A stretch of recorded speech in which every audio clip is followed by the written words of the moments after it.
Our reading today has just been from Acts chapter 2. We picked up in verse 5 where they were dwelling in Jerusalem, Jews, devout men. We ended up in 21 at the end of the prophecy by Joel. It shall come to pass that everyone who calls upon the name of the Lord shall be saved. I've many times made this claim.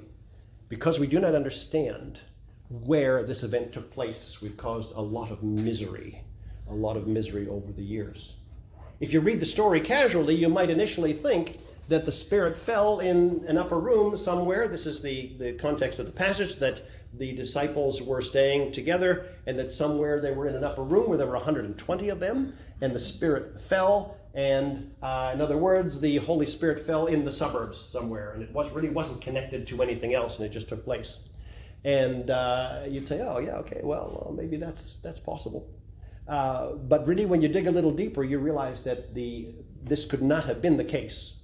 The Spirit fell in the temple. In the temple. This is where they were assembled on that day. There's no other place where the disciples and where the believers would be than in the temple on the feast day of Shavuot, Pentecost. They would have had the morning sacrifice. They would have been resting when this event took place. The upper room. Well, there are a number of theories about the upper room, but one of the things to think about is that the temple was divided into multiple rooms, and believers would meet there according to their particular sect or their particular group. Not something I want to go into today. We find out that if we get this question, if the Spirit was poured out somewhere in Jerusalem, Peter would have had to have made it back to the temple quickly, because he said, this thing that you see here is something that Joel prophesied. Peter is preaching to an audience of people all over the world. Have you noticed where they come from? From Egypt, from Rome, Pamphylia, and so on. Imagine that the Spirit had fallen this way and had been poured out in some upper room, a couple of 100 meters or even 1,000 meters or whatever from the temple precinct.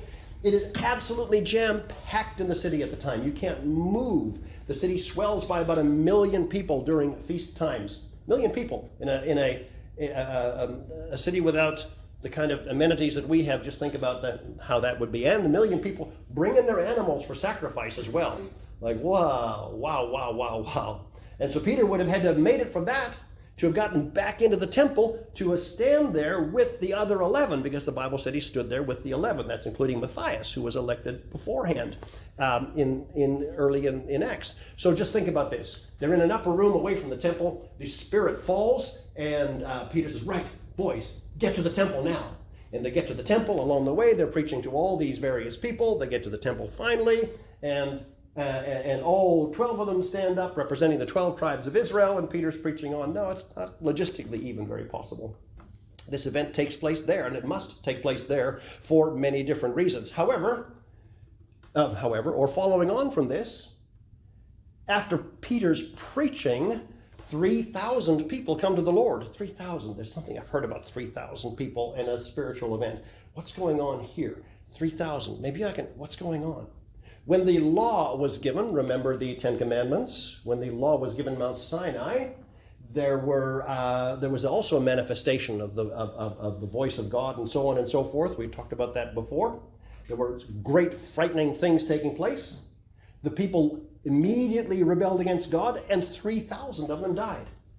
So interesting. When the law was given, 3,000 die. When the Spirit is given, 3,000 come to life. I like that. I can understand.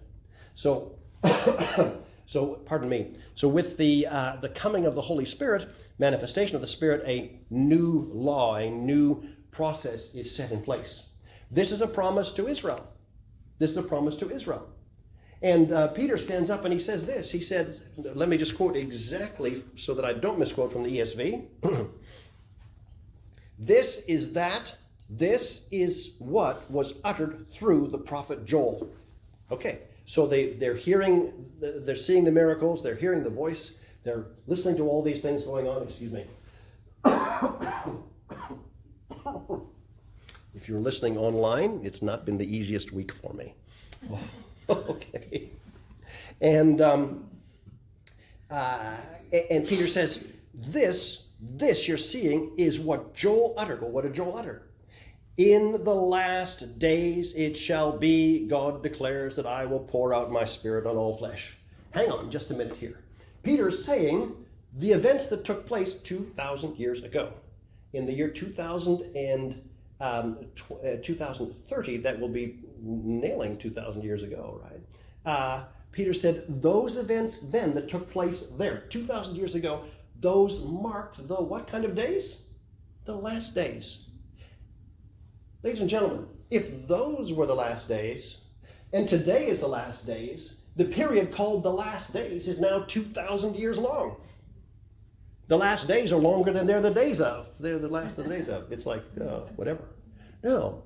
Peter talked about that. And some people would say, well, but this stuff that happened at Pentecost, maybe it was going to happen again at another time, a proper last days. Oh, this is the problem right now. What is wrong? What is so hard about believing this statement? This is that which was spoken by the prophet Joel. In the last days, this very thing will happen. That's not too hard to believe. However, most of the people that I was raised around, most of the people that are part of the big influencers in Western religiosity, Christianity, did not accept the fact that this event 2,000 years ago was the last days event.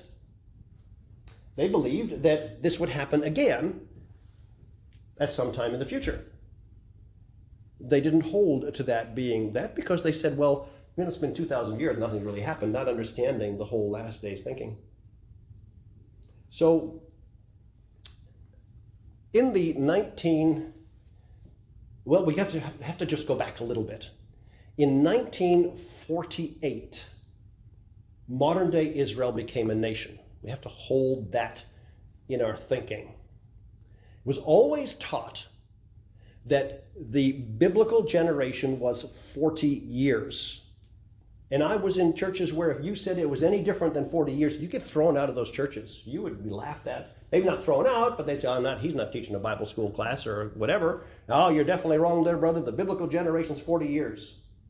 And from the foundation, they said again and again and again and again and again, from the foundation of the forming of the nation of Israel, within 40 years, the rapture and the second coming must occur. If you've been around long enough, you've heard it again and again and again and again and again. Okay, now people want to, they want to sanitize that, but I tell you, I have a good memory, I know. And you can go back and read their paperwork, their stuff. Okay, so 48 plus 40 is how many years? 88. Edgar Wiesenot wrote a book called, he actually wrote this, 88 Reasons Why the Lord Has to Come in 1988. And apparently, now I haven't seen this one, apparently when it didn't happen in 98, he wrote this book, 89 Reasons Why the Lord Must Come in 89. Okay, not understanding the coming of the Lord, not understanding the last days. So now remember this, we have this very, very important thing going on here. We've got Israel 1948, everybody's saying we have a generation. So their expectation was really, really high for some magnificently powerful stuff to happen before this had to take place. So two things took place in the 60s. One a lot more visible than the other. One was the charismatic movement, where all over the world miracles started happening, amazing things started taking place. I'm not here to judge the charismatic movement on either side, but I can say this much. It was interpreted as this event. Okay? It was interpreted as this event. Not once, not twice, not on the side, but by many, many, many, many people. It was written, there were books, this is it, this is the last days, we got the last days super sign, it's all going to happen. We've got Israel having been formed in 1948, we've got the charismatic movement happening and so on. Something else took place as well. Something else took place at the same thing that's a little bit more silent, but has become very important. There's a few, I'm only going to talk about a few of them. That was the church growth movement happened at the same time. It took force. Now, it was not charismatic Pentecostal, it came from the traditional churches, but it sort of laid the seed for something. Now, I'm going to stop now and give you an illustration that comes from cooking a stew. I'll stop and give you an illustration because I'm coming back to this. You're about to cook a pot roast, a stew, in a big pot, nice big pot, right? And it says this is how much roast you put in, and this is how much water you put in, and this is how much stock you put in. You with me? And it said, and this is the amount of salt. And let's just say that the amount of salt would be, a pot roast, good-sized pot roast, maybe about, good chunk of rock salt. Just give me an idea, is a good chunk of rock salt when you distributed it all over, like maybe the size of a big marble or something like that? Now, this is the salt that you need. So what you do is you go in to your pot, right? And you go into your salt and you open up a bag of salt. We don't do it now. We have a little sanitized thing, and you grab a chunk of salt. Got this picture in mind? And you plop, drop it in the pot. Now back to my story, because I'm coming back to this, back to the message. So you had the church growth movement happen at the same time as you had the charismatic movement take place. All over the Western world, it was like, this has got to be it. This has got to be the last days. There was one after the other person preaching the rapture, preaching the end is coming near. Now, I can tell you face to face, I have spoken to several people who should still be in the church, who said the hope was gone, their hearts were broken, or they were disillusioned, or whatever phrases. They turned from the walk with God, basically because of that teaching, because it never produced anything. Right? No rapture turned up when it should have. Last days, obviously, not understanding the last days. Almost every prophecy that ever happened failed in those things. You know, you were there. I was there too. I attended the conferences, bought into it too for a while. And so you had these two things. An amazing thing also took place, again, in America, but it happened all over the world as well. This happened in the 1970s. And this was called the Jesus movement. Let me remember the Jesus movement. A lot of people came to Christ. Apparently, was trying to get some details. Apparently, this caused pretty much the greatest number of people came into the body of Christ in the Jesus movement since from all time. Right? So where did that come from? What was the basis for that? Well, it came from the Holy Spirit, I believe. But what sowed the seed for it? The moral and decadent, the collapse of morality in the Western world. Basically, you had the sexual revolution, you had purposeless people, you had the Vietnam War, you had all those things. People were hungry, and it caused a lot of people to turn to Christ. By the way, something similar is happening today. Are you noticing a number of celebrities coming to Christ? A number of important people. It used to be the whole atheist thing was a big thing to talk about. Now it's kind of gone. You got prominent atheists saying, we made some mistakes here. It's very, very interesting. You've got people across the board. It's almost like the seed of a revival that's happening. I don't know what's going on here. Maybe I don't know. By the way, a celebrity who comes to Christ is someone who needs to spend several years studying. Sit quiet, stay out of churches, don't create Christian albums. We talked about this earlier on as well. You have a lot to learn. Anyways, the Jesus movement. And again, what were people saying? Last days, end times, end time revival, because as part of this whole end time thing, there would have to be a great revival before this would take place. Ooh, all of this. Then you had something else that took place about the same time, which really got people talking end times. That was the 1967 war in Israel. Remember the 1967 war. So remember this time, 1948 to 1988, it was in the news everywhere. And it was really a form of madness, really, really, really a form of madness. And then you had something else, because I'm coming back to my pot story in just a moment. So then what happened? In the United States, and this happened here as well, and happened in the Western world, I think all over, you had the rise of a thing called the moral majority. Yeah, how many of you remember the moral majority? Oh, yeah. So a well-known preacher named Jerry Falwell, he's passed away a few years ago, kind of spearheaded a thing saying kind of this: we're in the last days. We Christians have the moral, if you will, I wouldn't say moral high ground, not right, but we have the moral imperative to be sure that our morality is enforced, distributed, displayed. I really don't know. I was a long time ago now. I'm just looking back. It was very, very interesting. So what did the moral majority do? The moral majority was very, very powerful in the United States and Canada and in the UK, but most in the US, the government realized we could saddle up alongside these people here, and we need their votes. We need their votes.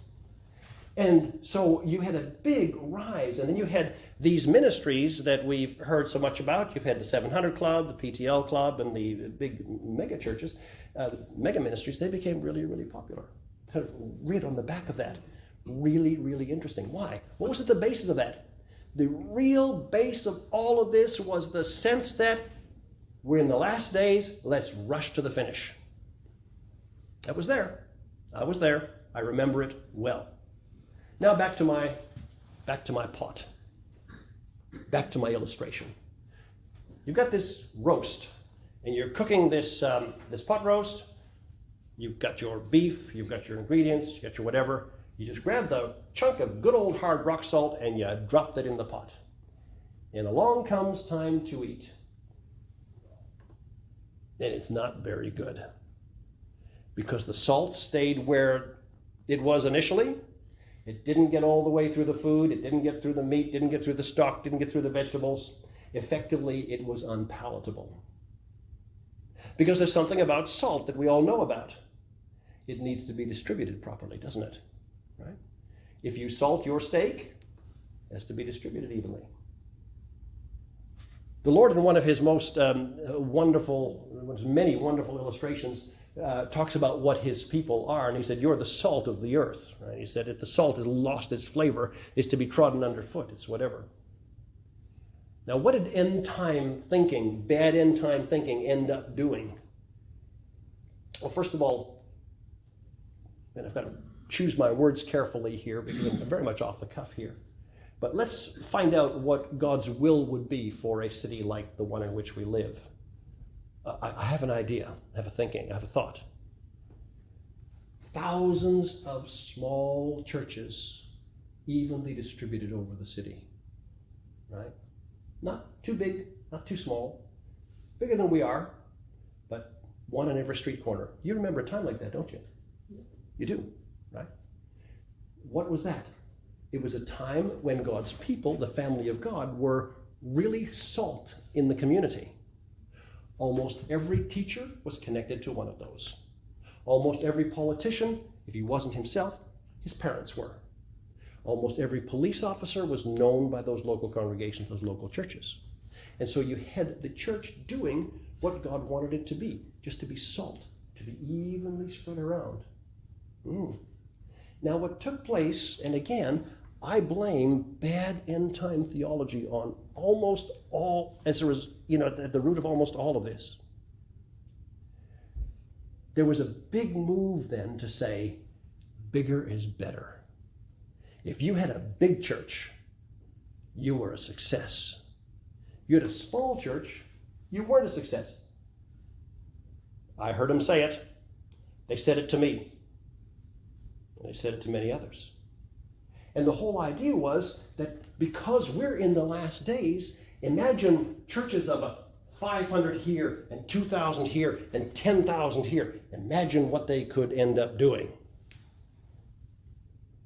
Well, imagine your pot of stew with one chunk of salt here and one chunk of salt there and one chunk of salt over there and not distributed around. Okay? So when you drive through our city, and I remember this in the 1980s, but I've seen it sort of recently now, paid most attention to it back then, probably before the big expressways went in. And you drive and you would see church after church after church. Basically, like I talked about earlier, every street corner. You don't see them anymore. They're either closed or they're gone. By the time the 80s had took place, the mega churches, not just ones we're connected with, but others, had closed down literally thousands of small churches. Literally thousands. Are you aware that these mega congregations, not only ones we're associated with, but others, resulted in the death of literally thousands of other congregations all over the country? Do you see the cost? Right? People weren't anymore in small communities where they're hearing the gospel and having this kind of interaction. But if they weren't part of the big chunk of salt, They had somehow failed, right? Now, what do I believe is the real core reason for that? I think it's bad end times thinking. It's not planning for the future. And you can see this in this whole idea of we're going to rush and we're going to get everything together and produce the biggest. Well, let me tell you a story that's direct. We had an end time preacher here. He came through. He's passed away now. His name was Hilton Sutton. And he said that of all preachers in the world, he knew more about the book of Revelation than anybody else. Don't you love those claims, right? Yeah. And he came and he preached. And this is a very true story. By the way, my story is not unique. And those of you who've known us for many years, you remember we sort of... and he said, the end is so close that we need to get ready for a giant harvest in the last days. Oh, by the way, this was like 86, 87, right? In order to do that, what we're seeing is a trend where small churches are amalgamating to produce larger churches to handle this harvest. And so it's happening all over the United States, all over Canada, all over everywhere. And he planted this seed here in Australia. Let me quote him again. He said, we're seeing, because the end is just about here, we can pretty much see the Father tapping his Son on the shoulder, say, ride the cloud, son, ride the cloud. It's time. And of course, the audience was pretty much standing on their seats, hooping and hollering, that this was it, because this guy could really preach. You could see him on the internet. We should play him for a laugh sometime, but man, he could really put it together. Right? And so he started saying, small churches should amalgamate into larger churches to be able to better handle the harvest. So, that came and went. I got a call from another minister. Some of you would remember him, so I won't name him. And another minister you wouldn't remember. Two congregations in the area that were about the same size as ours, both at a little, whatever. We were down on Morley Avenue and had the best building by far of anybody, right? Remember Morley Avenue? Wasn't much, but it was good, right? And they met with me and they said, we've been praying about what Brother Hilton Sutton had said. And we want to approach you that the three of us should form a church together, right? Now think about Sydney. That was us here, one in Bladesville, and the other one in North Sydney. And so they talked about us merging into one congregation. And, brother, God had spoken to me, and God had spoken to me, and so on and so forth. He said, we just need you to come alongside, Al. I think, And I said, no. It's just wrong. And I didn't know why I said no, but I'm glad I did say no. I can't do it. Cannot do it. And I didn't lose friends, but it was never quite as good as what it was in the past, as it had been. Those churches merged and were gone in a couple of years, completely collapsed. Right? They couldn't make it work. And we're at 40 years now. We struggled, but okay. A while later, the head of a very well-known ministry came to me, and he was on the same bandwagon. And he'd attended our church earlier on. He's not our very favorite person. And he came to an evening Bible study that we had. And I thought, that's interesting, him and his wife. And he stayed long and said, I've got something to talk to you about, Brother Al. I said, oh, okay, no problem. He's not offering me a job. I can tell he wants something. And he said, I've spoken to this man who's got a church over here, and to this one who's got a church over here. And we believe that God wants all of these three churches, this is two other churches, by the way, to merge into one, and that you should be part of this. It was the second time this happened. And I thought, you've spoken to them? Yeah. They believe that? Yeah. So I said, sorry, I can't do it. I said, it's just not right. I said, you can't bring that level of disruption on a congregation here and expect this to work. And I said, you want people to be able to drive to church for a few minutes, not 40 minutes through a city that's hard to get. Now it's tolls. It's like you need to have a second job to get around Sydney now, just to pay the tolls. And I said no. So whatever. But then what I did was I contacted the other two men who I knew really well, and I said, "Did Brother Doodad, you know that's the name I'll give you here. Did he talk to you about that?" He said no. What? Wow. What? Did you not? No, he didn't. Hasn't spoken to me. What? So then I went to the other one and I said, "Did Brother Did?" He said, "Nope, he never talks to me." I said, "You lying hound," right? You know. So he was after something. Obviously, he was after, because we had a substantial building and we had some of those other things that maybe he was lusting after. I don't know. But this whole sense was still there, you know. Bad theology, bad whatever. I also remember many decisions people made because the end was near. Many decisions. We look at the end time cults, like the Jones cult and so on and so forth, and we think it's just them. Oh no. No. I think we Christians, we hold it as well. I'm not going to talk a lot more about that because we talk a lot about it anyways. Now let's come back to our passage. This event in the book of Acts was a fulfillment of Israel's as a prophecy to Israel. Not only was it prophesied by Joel, it was prophesied by Ezekiel, by others. God would pour out his Spirit. It's important to see this happening in the temple because it helps us to understand that the events of the New Testament were still taking place in Israel's timeline. We also see and hear something that is totally wonderful. And think about something. I'll leave you pondering this as we close. You're in the temple. Let's just pick one of these nationalities here. You are in the temple. You've come as a pilgrim, and you have come from, let's just say you've come from Egypt. No. You've come from Rome. I like it. Because in order to come from Rome, you're probably coming on board a ship. Now, some Roman Jews are dwelling there, but many pilgrims. And you've decided that you're going to come this year. You happen to be in the temple when this happens. You hear the apostles, the believers, preaching in your dialect, in your language to them.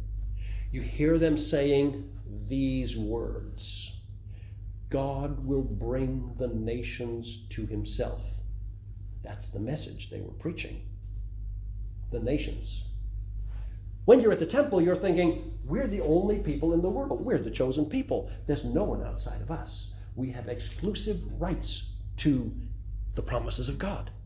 We are it. You hear these words in the temple. God will bring the nations. You see signs, the glowing lights. You hear the tongues, the wind, and everything. Some of your friends say, what are you saying? These people must be drunk. No one would ever say that. You, on the other hand, are convinced. You've seen it. God's touched your soul. When you came into the city, to the temple, the unbelievers, the non-Jews, were unclean. You couldn't even fellowship with them. You'd even have to hesitate about whether you could even eat with them. You couldn't share with them. That's where Judaism of the day had gotten to. However, on the way back, it's different. On the way back, you can't wait to tell your fellow Romans what is going to be happening. You can't wait to say, the God I serve is going to reveal himself to your people. You can't wait. When you get back to the synagogue in Rome, you are all about this message.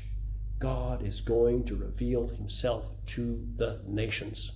By the time the Apostle Paul gets there and others, you're ready for this to happen. Amazing, amazing. The events of Pentecost, absolutely fabulous. Bless the Lord. Well, this has been just a quick little look at some of the problems that come from having really rotten theology. One of the things that that had contributed to this, in my view, from the talk I've just given, is that the events of Pentecost were not seen to have happened in the temple, but out on the street. That's not what took place. They took place in the temple as a fulfillment of God's Old Testament prophecy. My name is Persohn. Come back again next week for another video.